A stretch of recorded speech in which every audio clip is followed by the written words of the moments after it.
रहीम। अल्लाहुम्मा सल्ली अल्लाह। हमने चंद अजीज व अकारिब के करीबी रिश्तेदारों के नाम पढ़े थे। उसके आखिर में मैंने आपको कहा था कि या लगा देंगे और या से पहले जेर लगा देंगे तो वो मेरे के माना में आ जाएगा। जैसे अब उनसे अभी, उनसे उम्मी। तो ये सारा आज का नया सबक यहाँ से शुरू हो रहा है कि अस्इलतुन व अजविबा। ये आपको नजर आ रहा होगा हेडिंग इसकी, अस्इलतुन व अजविबा, सवाल और जवाब है। अस्इला एक तरफ सवालात लिखे हुए हैं, दूसरी तरफ जो है जवाबात लिखे हुए हैं। आम तौर पर हमसे सवाल ये किया जाता है कि माज़ा यामलु अबू का, क्या आपके वालिद क्या करते हैं। माज़ा यामलु अबू का, क्या आपके वालिद क्या करते हैं। तो आप के अगर वालिद जो है वो गवर्नमेंट मुलाजिम है तो आप कहेंगे अभी। अब आपको समझ में आ जाना चाहिए कि अभी, पीछे मैं बताया आपको कि अभी का मतलब है मेरे वालिद मुवज़्ज़फ़ुन हुकूमियुन, वो गवर्नमेंट मुलाजिम हैं। या आप ये कह सकते हैं अभी मुहाजिर। मुहाजिर का मतलब होता है लेक्चरर। और उसके बाद है मुअल्लिम, कि मेरे वालिद जो हैं वो उस्ताद हैं, मुअल्लिम हैं। या अगर आपके वालिद किसान हैं तो बिल्कुल आखिर वाला लफ्ज़ आप बोलेंगे अभी फल्लाहुन, अभी फल्लाहुन। तो आप ज़रा दोहराइएगा, माज़ा यामलु अबू का, आपके वालिद क्या करते हैं। तो हम जवाब देंगे अभी मुवज़्ज़फ़ुन हुकूमियुन, अभी मुहाज़िरुन, अभी मुअल्लिमुन। और उसके बाद है अभी फल्लाहुन, अभी फल्लाहुन। कोशिश करें कि इसकी तदरीब करें कि माज़ा यामलु अबू का। उसके बाद आगे वाली इबारत आ जाती है कम अखन लका। याद रखें कि कम का मतलब होता है कितने, कितने या कितना। कम कितने, अखन भाई हैं, लका आपके, यानी आपके कितने भाई हैं। कम अखन लका। अच्छा जी, हम जवाब देंगे ली सलासतु इखवा। ली मेरे, सलासतु, सलासा आपको पता है कि तीन को कहा जाता है। इखवा अखुन की जमा है। और तीन से लेकर 10 तक हमेशा जमा इस्तेमाल होती है। मैंने अदद मदूद का एक कायदा आपको जिक्र कर दिया है कि कभी भी 3 से लेकर 10 तक, मतलब आप कहना चाहते हैं 5 भाई हैं, 6 भाई हैं, 7 भाई हैं, 8 भाई हैं, 9 भाई हैं, या मेरे पास 10 किताबें हैं, मेरे पास 10 रुपए हैं, मेरे पास, 3 से लेकर 10 तक। 11 में जाएंगे तो वो आगे फिर मुफरद इस्तेमाल होगा। लेकिन 3 से लेकर 10 तक का जो रूल है, वो जैसे सलासा के बाद इख्वा आया ना, तो इख्वा की जगह पर आप किताबें बोलें तब भी आपको जमा लानी होगी, आप चच्चा बोलें तब भी आपको जमा लानी होगी। इस अदद के बाद यानी 3 या 4 या 5 के बाद वाला जो लफ्ज होगा वो हमेशा जमा होगा। तो अखुन की जमा आती है इखवतुन। तो हम बोलेंगे ली सलासतु इखवा, कि मेरे 3 भाई हैं। व अना राबिउहुम, और मैं चौथा हूँ। व अना राबिउहुम। मैं एक और तरह से इसको दोहरा रहा हूँ, जरा ध्यान से देखना। ली अरबातु इखवा, मेरे 4 भाई हैं। व अना खामिसुहुम, और मैं पांचवा हूँ। एक और तरीके से, ली खमसतु इखवा, मेरे 5 भाई हैं। व अना सादिसुहुम, और मैं छठा हूँ। ठीक है। तो इस तरह 3 भाई हैं और मैं चौथा हूँ, मेरे 4 भाई हैं, मैं पांचवा हूँ। इसको आपने तरतीब से याद रखना है। कम खालतन लक, आपकी कितनी खालाएं हैं। अब पीछे अखुन भाई था और यहाँ पर मुअन्नस आ गया है। तो ली सलासु खालात, अब 3 आया है तो खालात जमा आएगी। थोड़ा सा आगे चल के जो अदद मादूद के कायदे हैं वो भी इंशाअल्लाह ताला मैं आपसे जिक्र करूंगा। इसलिए अगर आपने ली, अच्छा बस दफा ऐसा होता है कि 4 होती हैं तो आप यूं बोलेंगे ली अरबाउ खालात, और ली खमसु खालात, ली सित्तु खालात। तो इस तरह से बोलेंगे। आगे कहा गया है कि अईना अबू का, आपके वालिद कहाँ हैं। इसी तरह आप बोलेंगे अईना अखू का, आपके भाई कहाँ हैं। अईना उम्मुक, आपकी माँ कहाँ है। अईना बिनतुक, आपकी बेटी कहाँ है। अईना उख्तुक, आपकी बहन कहाँ है। मतलब यह है कि जितने आपने रिश्तेदार पीछे पड़े हैं उन सब के साथ अईना लगाएं, अईना। ठीक है। और फिर उसके बाद जो है ना इंशाअल्लाह ताला आपकी जुबान इस पर चल जाएगी। इसलिए आपने इस तरह से तब्दील करना जैसे मैं कर रहा हूँ। अईना अबू का, अईना अखू का, अईना उख्तुक, ऐना उम्मुक, ऐना बिन्तुक, इस तरह बोलते रहें। और आगे कहा जाएगा अभी फिल मकतब, मेरे वालिद मकतब में हैं यानी दफ्तर में हैं। अभी फिल मस्जिद, मेरे वालिद मस्जिद में हैं। अभी फिल मदरसा, मेरे वालिद मदरसा में हैं। अभी फिल कुल्लिया, मेरे वालिद कॉलेज में हैं। अभी फिल जामिया, मेरे वालिद यूनिवर्सिटी में हैं। तो कुछ भी इसके साथ आप छोटा मोटा लगाकर कोई लफ्ज कोई जगह का नाम लगाकर ये इस तरह से बोल सकते हैं। अब आगे हम चलते हैं फसल, यानी फसल कहते हैं क्लास को। हमारी जो क्लास में इस्तेमाल होने वाले अल्फाज हैं उनको अभी हम जिक्र करते हैं। देखिए, मदरसातुन सबसे पहला लफ्ज है, मदरसातुन। मदरसा का मतलब होता है स्कूल या मदरसा। मदरसा का मतलब होता है स्कूल या मदरसा। और उसके बाद होता है मुदीर, मुदीरुन। मुदीर का मतलब होता है जो उसका इंतजाम संभालता है। वो मोहतमिम भी हो सकता है, नाजिम भी हो सकता है। अगर आपसे कोई पूछे कि मादा यामल अबू का, कि आपके वालिद क्या हैं, तो आप कह सकते हैं अबी मुदीरुन, मेरे वालिद मोहतमिम हैं या नाजिम हैं। उसके बाद आगे आ जाता है मुदीर तालीम। मुदीर का मतलब नाजिम, तालीम का मतलब जो तालीम का नाजिम है, जिसको आम हम इस्तिलाह में, मदारिस की इस्तिलाह में या स्कूल कॉलेज की इस्तिलाह में रजिस्ट्रार ऑफ एजुकेशन कहा जाता है, और मदारिस की इस्तिलाह में उसको नाजिम तालीमात कहा जाता है। तो नाजिम तालीमात जो तालीमात का सारा सिस्टम देखता है, उसको मुदीर तालीम अरबी में कहते हैं। और उसके बाद है मिरहाजुन या दौरातुल मियाह। ये दोनों नाम हैं, इनका मतलब है बैतुल खला। आप मिरहाजुन भी बोल सकते हैं और दौरातुल मियाह भी बोल सकते हैं। वैसे सऊदी अरब में जो ये हरम शरीफ के पास और मुख्तलिफ जगहों पर ये जो वाशरूम वगैरह बने हुए हैं, उन पर दौरातुल मियाह लिखा हुआ है। तो दौरातुल मियाह लिर्रिजाल, रजुल से है कि मर्दों के लिए वाशरूम, और दौरातुल मियाह लिन्निसा, वहां पर बड़ा बड़ा करके लिखा हुआ है। तो इसको बैतुल खला कहते हैं। आप उसको मिरहाज भी बोल सकते हैं। सफ़ुन का मतलब होता है दरसगाह। सफ़ुन, दरसगाह। जो क्लास आप उसको कह सकते हैं, दरसगाह कह सकते हैं, या पढ़ने की जगह कह सकते हैं।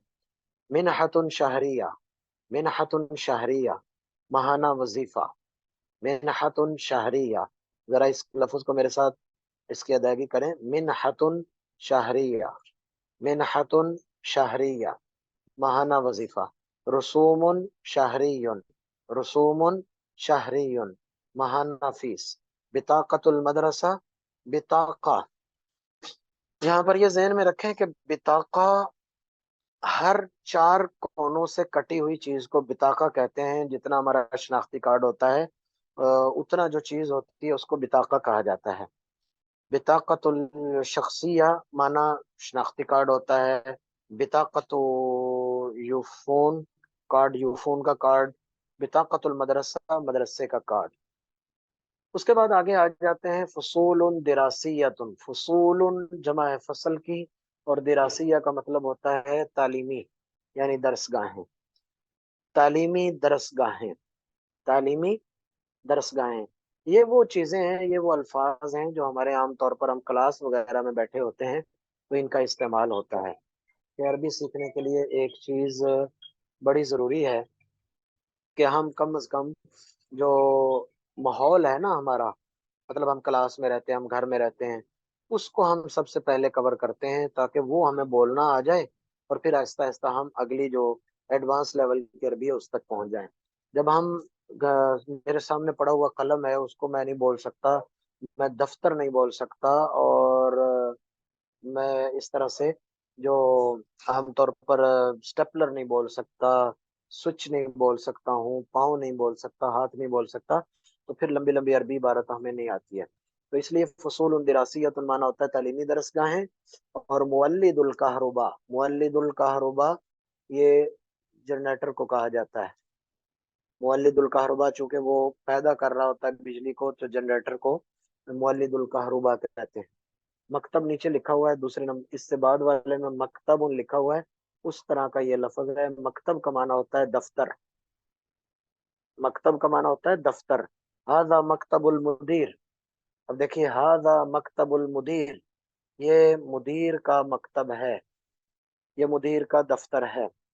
اور اس کے بعد آگے ہے مکتبتن، مکتبتن کے آخر میں اگر گولتا آ گئی ہے مکتبن کے آخر میں تو اس کا مطلب ہوتا ہے لائبریری۔ ہذہ مکتبتن، یہ لائبریری ہے۔ ہذہ مکتبتن کبیرہ، یہ بڑی لائبریری ہے۔ ہذہ مکتبتن واسعہ، یہ بہت کھلی لائبریری ہے۔ تو اس طرح سے آپ اس کو بول سکتے ہیں۔ مہجعن کا مطلب ہے جس کو ہم ہال بھی کہتے ہیں یا آرام کی جگہ کہتے ہیں جہاں لڑکے آرام کرتے ہیں۔ اور اسی طرح سے آگے مکیفن، مکیفن، مکیف اے سی کو کہا جاتا ہے۔ تو آپ ذرا اپنے گھر میں یا قریب میں اے سی ہوگا تو اس کی طرف اشارہ کر کے بولیں ہذا مکیفن، ہذا مکیفن۔ اور اگر آپ نے کہنا ہو کہ یہ میرا اے سی ہے تو آپ بولیں گے ہذا مکیفی، یہ میرا اے سی ہے۔ اس کے بعد ہے مکیف صحراوی، مکیف صحراوی، تو اس کا مطلب ہوتا ہے ایئر کولر۔ اور اب ہم آگے چلتے ہیں، آگے کچھ اور جدید الفاظ ہیں ان کو ہم پڑھتے ہیں۔ المستوصف، المستوصف، یہ ہمارے اداروں میں آپ پڑھنے پڑھانے والے جتنے لوگ ہیں آپ کو پتا ہے کہ یہ عام طور پر استعمال ہونے، ڈسپینسری، ہذا مستوصف۔ آپ کہیں عرب ممالک میں گئے ہیں اور آپ ان سے پوچھنا چاہتے ہیں کہ لائبریری وہ ڈسپینسری کہاں ہے تو آپ ان سے پوچھیں گے این المستوصف، کہ ڈسپینسری کہاں ہے۔ اچھا، اس کے بعد ہے الطابور الصباحی، الطابور الصباحی، اسمبلی، یہ جو صبح اسمبلی ہمارے اداروں میں ہوتی ہے اس کو الطابور الصباحی کہتے ہیں۔ اس کے بعد ہے مخزن، ذہن میں رکھیے کہ مخزن، خزینہ، یخزن مطلب جہاں جس کو خزانہ کیا جائے، کہربا کہتے ہیں بجلی کو، تو مخزن الکہربا جو بجلی کا خزانہ کرتا ہے یا بجلی کو سیو کرتا ہے اس کو ہم یو پی ایس کہتے ہیں۔ تو مخزن الکہربا، یو پی ایس، تو آپ کے گھر میں یو پی ایس ہوگا اس کی طرف اشارہ کریں ہذا مخزن الکہربا۔ اپنی بیوی کو یا کوئی بھائی ہے اس کو بتائیں کہ ہذا مخزن الکہربا۔ اس کے بعد آگے آ جاتا ہے محلات الوضوء، محلات الوضوء، محل کہتے ہیں جگہ کو، محل کہتے ہیں جگہ کو۔ اور وضو کو مطلب وضو ہوتا ہے تو وضو کی جگہ کو وضو خانہ کہا جاتا ہے۔ شارعن کا مطلب ہوتا ہے روڈ، جیسے ہم بولتے ہیں ہذا شارع ملتان، یہ ملتان روڈ ہے۔ ہذا شارع مسلم ٹاؤن، یہ مسلم ٹاؤن روڈ ہے۔ ہذا شارع عبدالستار ایدی، یہ عبدالستار ایدی روڈ ہے۔ جو بھی سڑک کا نام ہے وہ بولیں اور شروع میں شارع بول دیں تو یہ سڑک یا روڈ کے معنی میں آ جائے گا۔ حارس المدرسہ، حارس کا مطلب ہوتا ہے چوکیدار، تو مدرسہ کا مطلب ہے مدرسہ، مدرسے کا چوکیدار۔ تو آپ نے کہنا ہو کہ یہ مدرسے کا چوکیدار ہے، مطلب کوئی عربی آیا آپ کے پاس تو آپ ان کو تعارف کروا رہے ہیں تو آپ کہیں گے ہذا حارس المدرسہ، یہ مدرسے کا چوکیدار ہے۔ ہذا حارس المدرسہ، یہ مدرسے کا چوکیدار ہے۔ ہذا حارس اب آپ نے پڑھا ہوا ہے کہ گھر کو کیا کہتے ہیں، بیتون، تو ہذا حارس البیت، یہ گھر کا چوکیدار ہے۔ ہذا حارس المسجد، یہ مسجد کا چوکیدار ہے۔ ہذا حارس ابی، یہ والد صاحب کا چوکیدار، مطلب کچھ بھی اس کے ساتھ آپ لگائیں جو بن سکتا ہو۔ اس کے بعد آگے آ جاتا ہے بلاطن، بلاط کہتے ہیں ٹائل کو، ٹائل جو ہمارے اداروں میں لگی ہوتی ہے، گھروں میں لگی ہوتی ہے، اس کو ٹائل کو بلاطن کہتے ہیں۔ اس کے بعد آگے آ جاتے ہیں موقف السیارات، موقف، یہ آپ خاص طور پر سعودی عرب میں یا عرب ممالک میں جائیں گے تو آپ کو وہاں پر پارکنگ لکھا ہوا نہیں ملے گا بلکہ موقف السیارات ملے گا، کہ گاڑیوں کی پارکنگ۔ موقف کہتے ہیں وقف سے ہے، وقف کا مطلب ہوتا ہے کھڑا، اور موقف کہتے ہیں کھڑا کرنے کی جگہ، اور سیارات کہتے ہیں گاڑیوں کو، تو گاڑیوں کے کھڑا کرنے کی جگہ۔ میں آپ کو ان الفاظ کا بیگ تھوڑا سا اس لیے بتا رہا ہوں تاکہ آپ کو عربی میں سمجھنے میں چیزوں کو زیادہ آسانی ہو، صرف رٹا نہ ہو بلکہ آپ اس کو تھوڑا سا سمجھ کر آگے چلیں اور چھوٹے چھوٹے جملے بنائیں۔ ہذا موقف السیارات، یہ کار پارکنگ ہے۔ این موقف السیارات یا اخی، اے میرے بھائی گاڑی کی پارکنگ کہاں ہے؟ تبور الصباحی، یہ رپیٹ ہو گیا دوبارہ کہ تبور الصباحی کا معنی ہوتا ہے اسمبلی. اور اس کے بعد آگے ہے رخام. رخام کا مطلب ہوتا ہے سنگ مرمر، یہ پتھر ہے خاص قسم کا، اس کو رخام کہتے ہیں. مفرغۃ الہوا، آپ کے کمروں میں، آپ کے آفیسز میں، گھروں میں جو ایک چھوٹا سا پنکھا لگا ہوتا ہے جس سے ہوا باہر جاتی ہے، ایگزاسٹ فین اس کو کہتے ہیں. اس کو عربی میں کہتے ہیں مفرغۃ الہوا. اس کے بعد ہے قاعتن. قاعتن کہتے ہیں حال کو، جو بڑا حال ہوتا ہے اس کو قاعتن کہتے ہیں، یہ ہا کے ساتھ ہونا چاہیے. قاعتن کا معنی ہوتا ہے حال، حال. اس کے بعد آگے مقصفن. ہر مدرسے میں، ہر مسجد میں، وہ اس میں اسکول میں، ہر کالج میں کنٹین ہوتی ہے. تو ہم اس کو پوچھیں گے، کہیں گے عربی میں مقصفن. مقصفن. تو اگر کسی سے آپ نے پوچھنا ہو کہ کنٹین کہاں ہے تو آپ پوچھیں گے این المقصف، کنٹین کہاں ہے؟ این مقصف المدرسہ، مدرسے کی کنٹین کہاں ہے؟ حدیقتن کا معنی ہوتا ہے باغ یا پارک، اس کو کہہ سکتے ہیں حدیقتن باغ، یا باغیچہ یا پارک بھی اس کو کہہ سکتے ہیں. تو حدیقتن باغ یا باغیچہ.